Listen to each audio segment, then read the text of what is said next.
Close your eyes and imagine this. A quiet room in Europe. Warm lights, soft laughter, men in suits holding wine glasses, standing over a map. That map is Africa, not as a home, not as people, but as land to be taken.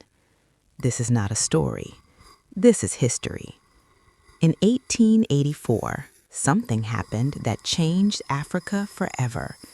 Before this moment, Africa was alive. Africa had kings and queens, empires, laws, trade routes, universities. Africa was not empty. Africa was not waiting to be saved. Africa was rich, and Europe knew it.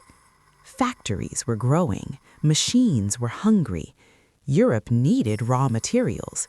Europe needed power, gold, rubber, land, oil. Africa had everything. But Europe had a problem. They were fighting each other over African land. So they made a decision. Instead of fighting themselves, they would sit down and share Africa peacefully. They gathered in Berlin, Germany. 14 powerful nations: Britain, France, Germany, Belgium, Portugal, and others. They closed the doors. Africa was not invited. No African king, no African elder, no African voice. Maps were opened. Straight lines were drawn. Lines that ignored rivers.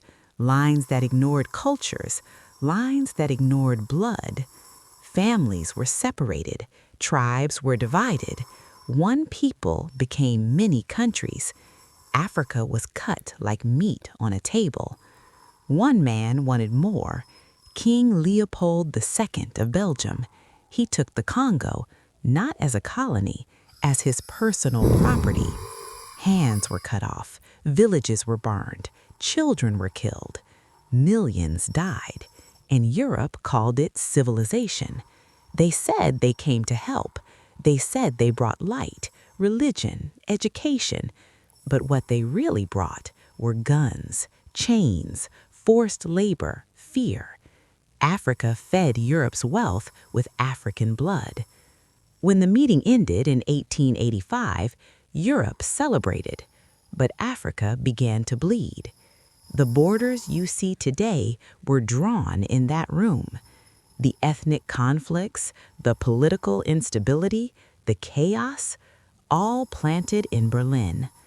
Africa is not poor. Africa was made poor. Africa is not broken. Africa was broken.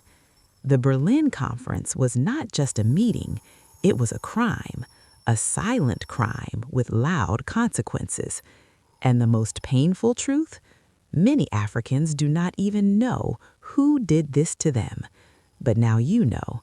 This is not hatred. This is history. This is the honest truth. Always like the video, share, and most importantly, subscribe to this wonderful channel.